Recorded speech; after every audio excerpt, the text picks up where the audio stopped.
Alright, hello everyone, and as I'm going to try to make my mic a little bit louder so you can at least hear me, I don't know what is going on with OBS today, guys.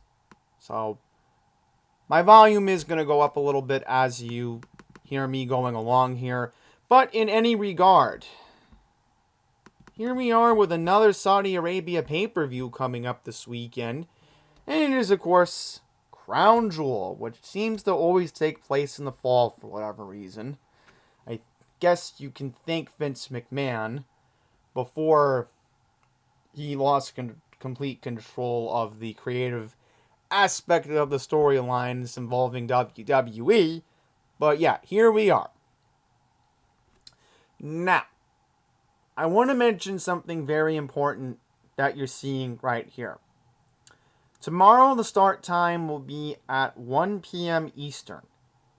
However, I want to mention that you might want to tune into the pre-show, because for the first time since Clash at the Castle last year, we're going to have a pre-show match, apparently. Yeah, go figure that, guys. We haven't had a pre-show match in a year, according to Wrestle Talk. I guess we'll use them as a credible source.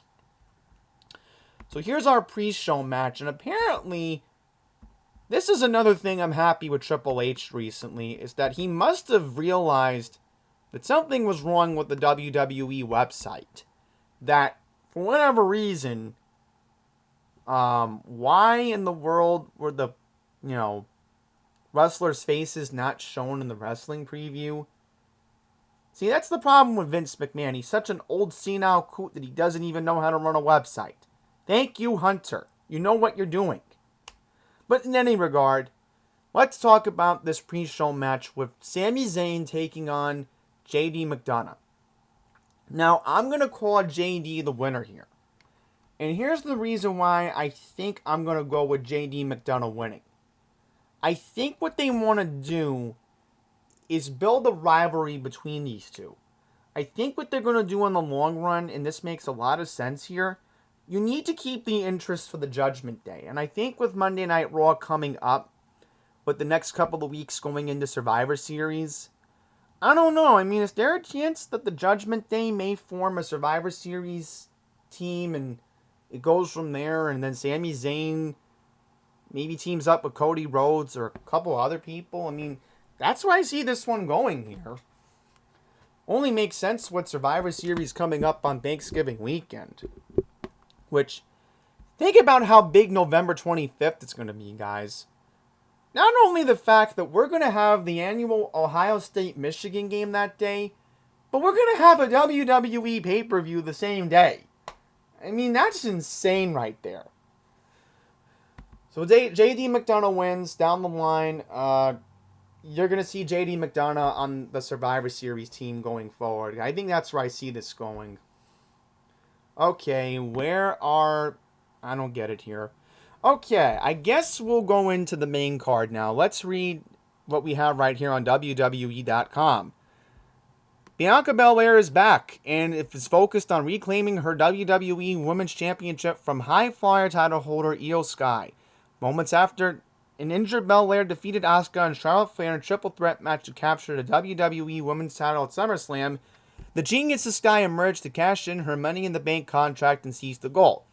After spending nearly 2 months in the cell thanks to a vicious attack by Damage Control, Belair finally returned with a purpose on the October 20th edition of SmackDown, repelling Sky and Bayley's post-match attack on the Queen before hitting the role model with the KOD.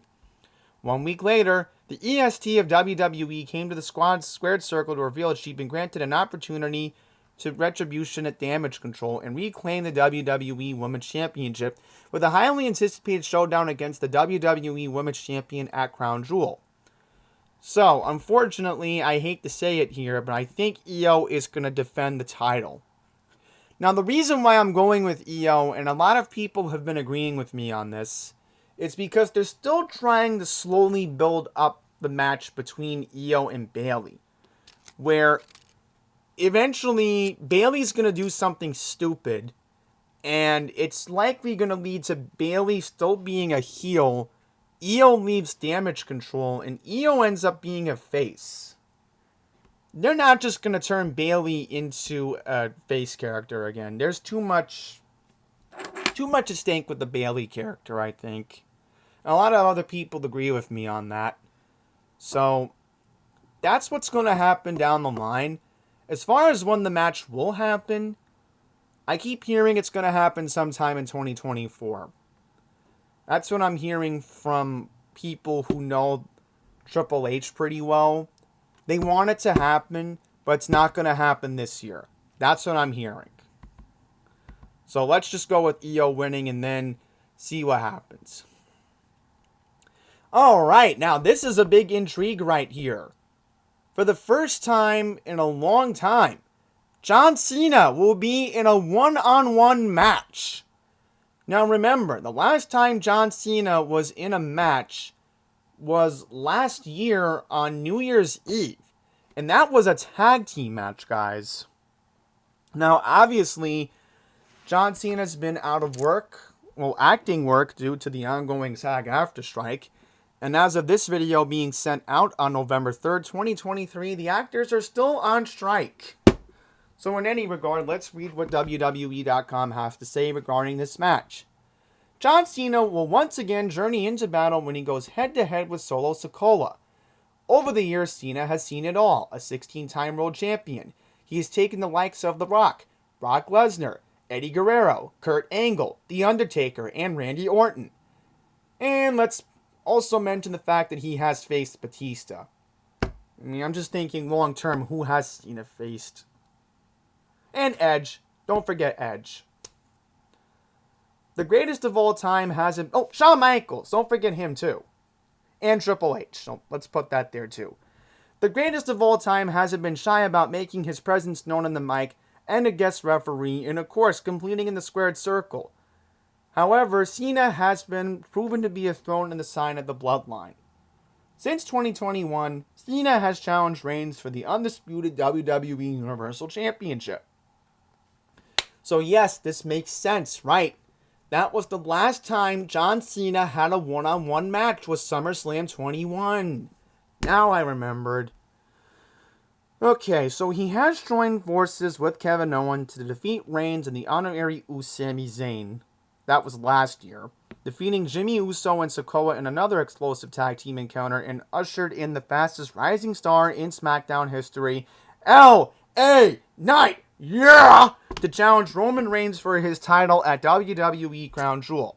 After Cena delivered an attitude adjustment to Solo on the October 20th edition of SmackDown, their showdown was inevitable.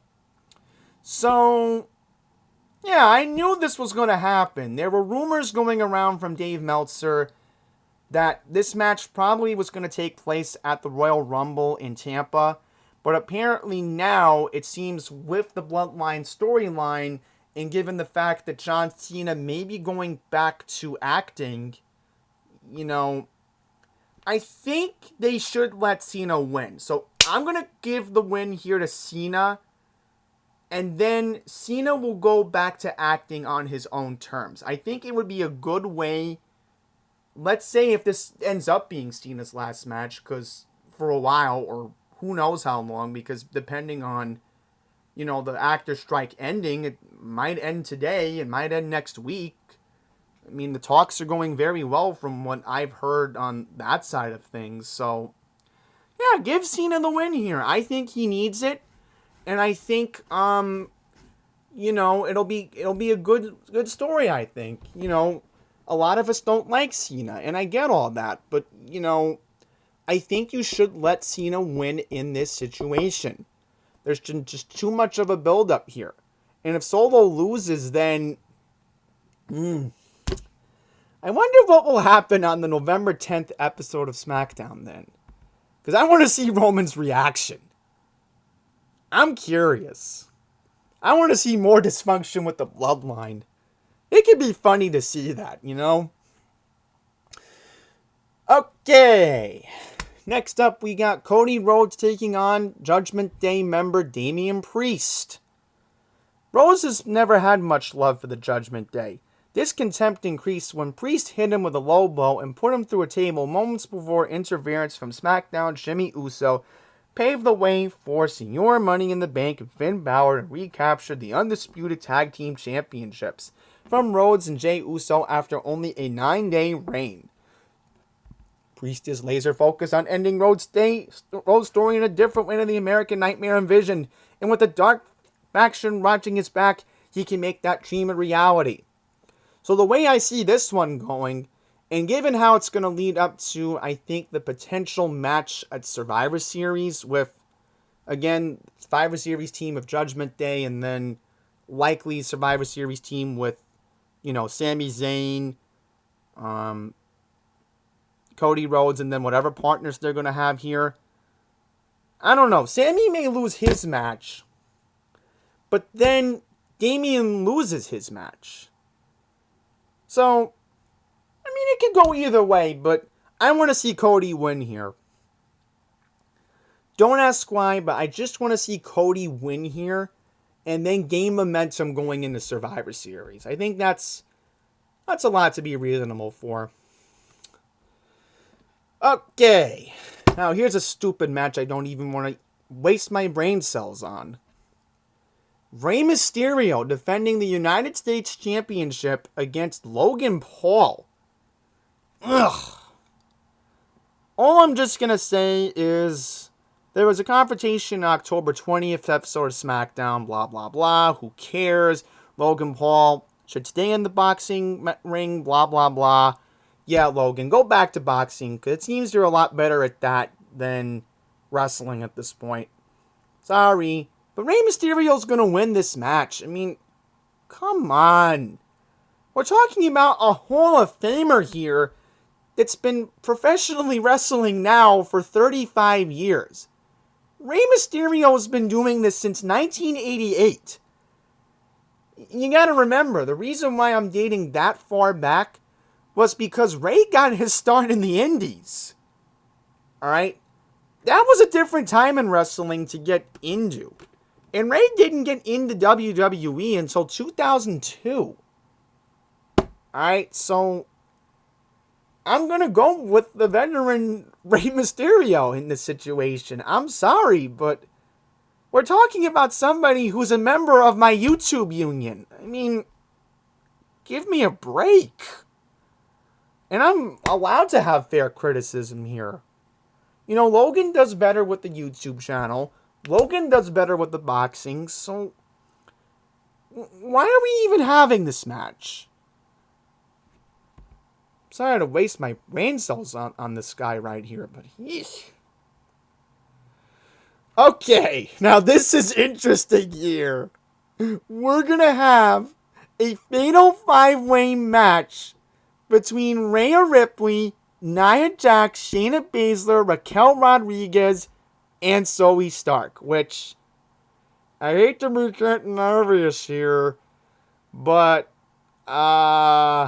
let's just say I'm going to go with an obvious winner, and that's going to be Nia Jax in this match here. Now, the reason why I'm going to go with Nia in this situation, they've been building her up since she came back. I've been noticing it on Raw ever since she came back, and honestly, I just feel that it's so obvious who I'm going to pick to win here. I feel bad for these other ladies who are in this match. I would love for Shayna Baszler or Raquel or even Zoe to become the champion, but it's not going to happen. No. Nia is stronger. She's faster. And remember, she's a Noah blood. She's the same bloodline as Roman Reigns. So, of course, that's why I'm going to pick her to win as well. So, yeah, and for Rhea Ripley, what's going to happen? Is she going to be in a women's Survivor Series match going forward? That's a good question. I don't see that happening, no. All right. Next up, we have Seth freaking Rollins taking on Drew McIntyre. And unfortunately, I hate to say it here, but I'm going to pick Drew to win this match. And I've been hearing this for weeks now, that this is what's going to lead to Drew becoming a heel. I've been hearing it for weeks now that Drew's been selfish. Drew's only been focused on himself, and I can understand what they're doing with him. It makes a lot of sense why this reign of Seth Rollins is going to end, I think. I think Seth's been under the ringer for way too long now. The amount of wrestling that he's put his body through. When Drew McIntyre was champion during the lockdown era of WWE, and we're going back to when, they were in that warehouse in Orlando and then the Thunderdome in Tampa, Drew carried the company on his back. He should be rewarded now for being a great storyteller. And I think Triple H needs to pull the trigger on this. And I know the crowd's going to boo Drew McIntyre every week. Okay, that's to be expected. But you need a reason why you're going to have people tune in on Monday nights. I mean, am I getting tired of seeing Seth going, whoa, whoa? Maybe I am. I don't know. Maybe I'm one of those fans that can clearly see through the red tape here. But, at the end of the day, Drew has to win. And if he loses, I'll be shocked, because you kind of have to put another match on the card for Survivor Series, because after that, the next pay-per-view won't be until the Royal Rumble next year. I hate to be Captain Obvious, but I'm going to go with Drew McIntyre. So I'm going to call him the winner. We will have a new champion. And sorry to Seth, but I think he's had a good reign. But at the end of the day, there's too much investment on Drew McIntyre. And, it's only going to get ugly after he wins. But I do see Seth coming out on Monday night after he loses. I just think that you have to keep this rivalry going. And who else is there really to challenge for the championship right now on Raw? I can't name anybody else, honestly, on the whole roster.